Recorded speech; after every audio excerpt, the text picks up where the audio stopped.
Today, Apple released their most expensive iPhone ever, the iPhone 17 Pro Max, which comes in a 2TB option for $2,000. And when Apple revealed this phone alongside the iPhone Air last week, I made a video talking about how Apple actually just forced consumers to choose between a durable phone and a powerful phone, because there is no longer an iPhone that fits both of those criteria. And in fact, if you go over to Apple's website, the page for the iPhone 17 Pro brags about the brand new unibody enclosure, which, quote, makes a strong case for itself. There's a double meaning there. Very clever, Apple. And at the bottom here it says, at the core of the new design is a heat forged aluminum unibody enclosure that maximizes performance, battery capacity, and durability. Okay, so we are somehow maximizing durability with heat forged aluminum. And by the way, heat forged aluminum, every aluminum is heat forged. Like, this is just, they're just throwing in buzzwords like Apple always does. Okay, but I personally found this hilarious because obviously aluminum is not a durable material objectively if we're talking about metals. Fast forward to today and the brand new iPhones have finally landed in the hands of customers, and what do you know, I was proven right immediately. I live on the East Coast in the United States, and Apple stores had barely even been open yet when I first saw this picture posted online. Within hours of this brand new phone coming out, some of which may have costed $2,000 if you opted for the 2TB, customers are already denting the corners of the device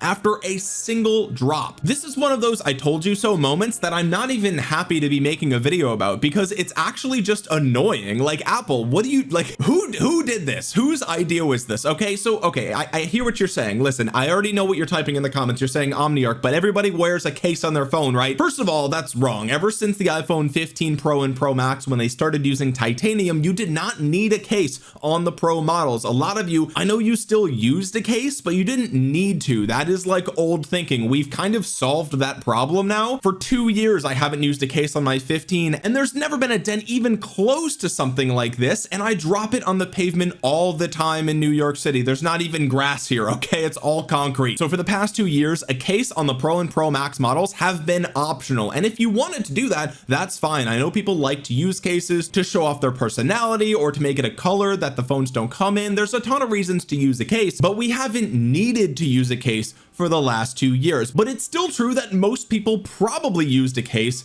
on their Pro models, right? So I hear you saying, Omniarch, what is the problem, right? Most people are not going to experience this because they're just going to put a case on their phone. And the problem is that the reason Apple said we needed to use aluminum was for heat dissipation purposes. Okay, the A19 Pro is the most powerful chip they've ever put in a phone. That's objectively true. And they said they went ahead and did vapor cooling for lightning fast performance. All right, so you completely redesigned the phone, the unibody heat forged aluminum enclosure, all right, so that way you can maximize heat dissipation, and then now you are forcing customers to put a plastic case on it. So okay, let me understand this. You want to just dissipate the heat into a plastic case, and where's it going to go from there? Oh, it's just going to sit in the plastic because plastic traps heat tremendously well. Oh, that's really weird. Okay, so there's no logic there, right? Like, I mean, if we're being honest with ourselves, one of two things is true. Either it's good for heat dissipation and you don't need a case on it, and therefore you've got a great phone, or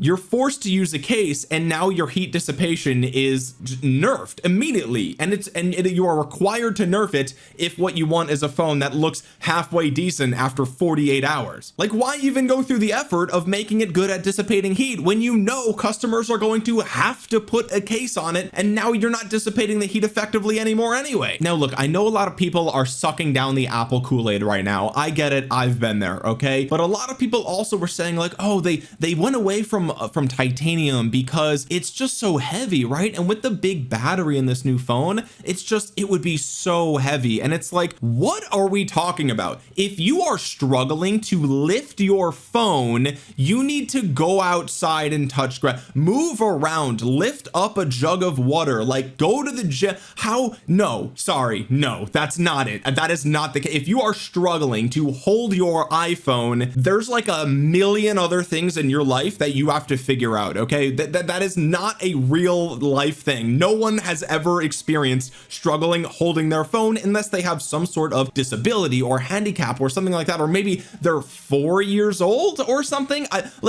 Hello, we're grown adults, right? Are we not? What is this phone, 15 fucking pounds? Are you kidding me? You're telling me they couldn't use titanium because it's too heavy? Oh, you couldn't lift your phone? Maybe it's time to get off your phone then if you can't even fucking lift it. Okay, so weight is a joke. Don't even bother commenting that down below. Like, you are a clown if you think that is part of the reason that they changed to this material. Okay, now after I saw this picture this morning, I went to do some investigative journalism. Okay, I went to go charge my phone at the mall. I went to the Apple store and a specialist asked me, they said, hey, are you excited for the new phone today? And I said, well, not really, because it's aluminum. And guess what the employee said, right? This was their actual response. I'm not making this up. This is Roosevelt Field Mall in New York. Okay, this is a real thing that happened. They said aluminum is better for the environment and that's why we chose it. Okay, so we're now on excuse number 3, right? First it was heat dissipation. Oh, that doesn't make sense because it needs a case. Oh, well, now it was the weight. Oh, actually that doesn't make sense because the phone doesn't weigh that much. Okay, well, now it's actually for the environment, right? It's for the environment. Okay, so hang on. You released an aluminum Pro and Pro Max for the environment,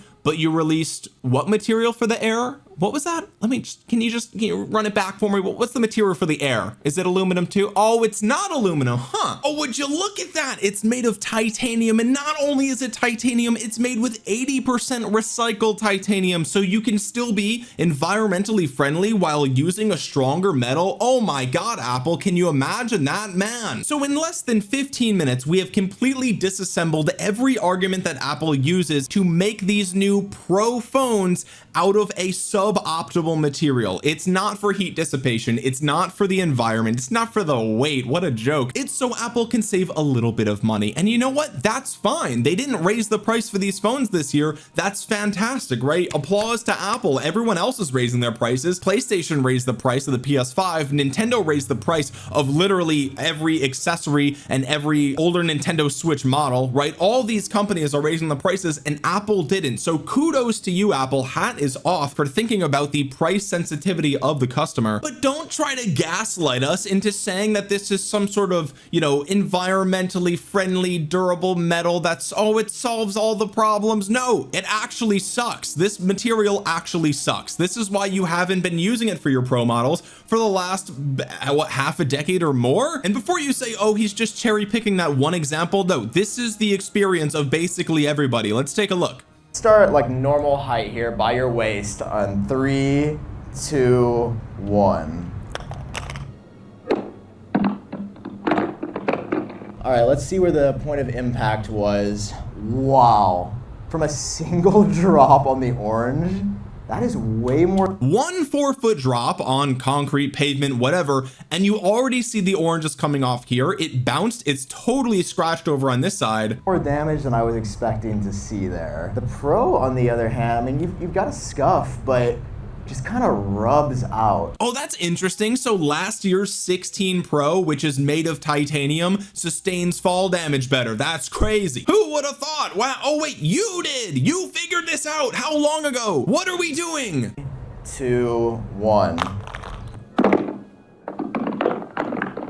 We have another pretty clear impact point on both, but man, the titanium, it is wild how you can just kind of rub it out and you can barely tell the 16 Pro was dropped. The 17 Pro, on the other hand, once you are denting that phone, that material, the paint comes off pretty much immediately, and I have to say, like, it feels cheaper without a doubt. Look at this, man. The corner's completely dented. He dropped it from what? I don't know, 5.5 feet or 6 feet. I don't know how tall this dude is. I don't want to disrespect him, right? And you heard what the man said. He said it literally just feels cheaper, and that's because it is cheaper. This is just a worse material to make your phone out of. Objectively, you're not dissipating any heat when you're gonna need a bulky case for something like this. It's insane. Let's compare that to the iPhone Air. Everyone said that this phone's so thin it's gonna be so easy to bend, and that obviously is not true because it's made of titanium. But let's just see it. Let's see it. It's flexing. Wow, it's flexing. It looks like it's gonna bend, right? Whoa, that's crazy. Let's see it. Can he do it? Oh, he's got a hammer. That's on a metal bench. Oh, he finally cracked it. So the iPhone Air is 5.6 millimeters thick at its thinnest point, ignoring the camera bump, which is funny, but at just 165 grams, you need to literally put a grown man's body weight intentionally down on a metallic fulcrum in order to bend this phone to the point where the screen is going to crack. And even then, the enclosure still looks good. It's the glass that gives out first. You're not getting that kind of durability out of aluminum, I'm sorry. And this was the point that I was making in my original video. Apple is now forcing customers to choose between durability and performance. We've got the Air, which is clearly a very durable phone, a fantastic enclosure, but it has a worse GPU, a worse battery, a worse camera. The Air doesn't even have stereo speakers. It doesn't support USB 3, and I'm pretty sure it has less RAM as well. So you want me to spend $1,000 for a phone that is not much better than my 2-year-old 15 Pro Max, but then when I get the 17 Pro Max, I get a shit enclosure. Apple, why are you making your customers pick between these two things? And I know what you're thinking. Okay, well, here's the 500 IQ argument, right? You're gonna say, Omniarch, here's the deal. They made the 17 Pro Max their most expensive phone and less durable. That way you break it and you go to the Apple store and have them repair it, and then they make more money off of you, right? And the answer is like, maybe, but as far as I know, the Genius Bar isn't that profitable. All the money that they probably make from the Genius Bar comes from referring customers to the sales department, right? Like you come in, you broke the back of your phone, it's going to be $500 to fix it or $700 for a new one, and you can finance the new one, so you go ahead and buy the new one. You know what I mean? Like that's where a lot of the profit comes from the Genius Bar, allegedly. I don't actually know. I don't work there anymore, and I never speak on their behalf. I never have, and I never will. But Apple makes more money off of selling products and accessories and cases than they do off of fixing older phones, right? So like even the argument that, oh, they're gonna get you on the back end with a repair, it's like maybe, or maybe they're just really trying to get you to get Apple Care with this. I don't know, but no matter what the reasoning was, at the end of the day, it's either to save money at the cost of customers' durable phones, or it's to get you to upgrade sooner, or it's to get you to get Apple Care, or it's whatever the case is. But like at the end of the day, it's just a worse customer experience. I mean, that's really open and shut case. I'm spending $1,200 or $2,000 on a phone, and Apple is not putting their best foot forward with their flagship most expensive model. Like it's really kind of that simple. Who, what, when, where, why, or how that's the case, I don't know. But as a customer, it kind of sucks, if I'm being real with you. It kind of sucks that you're forcing customers to choose between a durable phone and a better performing phone. Like, well, why? Now, while I was on social media looking for more examples of the exact problem that I predicted over a week ago, here you could see this customer just got their phone. They're in the car, they dropped it already, and it's dented. I also saw a few posts talking about camera condensation on the iPhone Air. So this was posted in two different places. These are the same phone, so two accounts posted this, but it's the same phone. And as you can see, if you take a closer look at the pictures here, there is in fact condensation inside of the camera lens of this user's iPhone Air on day one. This was posted at 9:06 p.m. on September 18th, so they must be in another country considering this came out on the 19th. But man, look at this phone. This is over in the UK. They posted this display model in an Apple store is already getting scuffed mere hours after the stores actually open. So much for durability. But I'm really curious to know about this iPhone Air condensation issue. Now, I have only seen this one report, but people are starting to talk about this, so we'll have to wait and see. Obviously, the phone is less than 24 hours old, so we're not going to know if this is a widespread problem for a while, but definitely not a good sign. Of course, if you guys don't know, what this means is that there is water in the phone, or the phone got wet and the water has evaporated and is now stuck to the camera lens. That means the device's IP68 splash water and dust resistance is not working effectively. There should not be condensation inside the phone if it is properly sealed. So something's wrong with the glass, the enclosure, or the adhesive that they use to press the display or the back on. Hopefully this isn't a widespread issue, because that would definitely suck for the iPhone Air. This is supposed to be, I guess, like the thing to be excited about this year, considering, well, your other choice is not that exciting, to be honest. Anyway, my nerd rant is over. If you made it to the end of this video, consider dropping a thumbs up. It really helps small channels like mine beat the YouTube algorithm. Comment down below your thoughts on the brand new iPhones. Did you upgrade? Do you like it? And by the way, if you do, that's fantastic. Enjoy your new phone. I genuinely mean that. Like, if this is what you've been waiting for, don't let me take that away from you, right? If you're gonna put a case on it and everything in this video doesn't matter to you, seriously, seriously, enjoy your new phone. Genuinely, I mean that, right? It's always exciting to get a new device, so have fun with it. Okay, let me know in the comments if you've upgraded. Subscribe if you're new here. With that being said, guys, thank you so much for watching. This has been Omniarch. I'll talk to you guys again soon. Peace.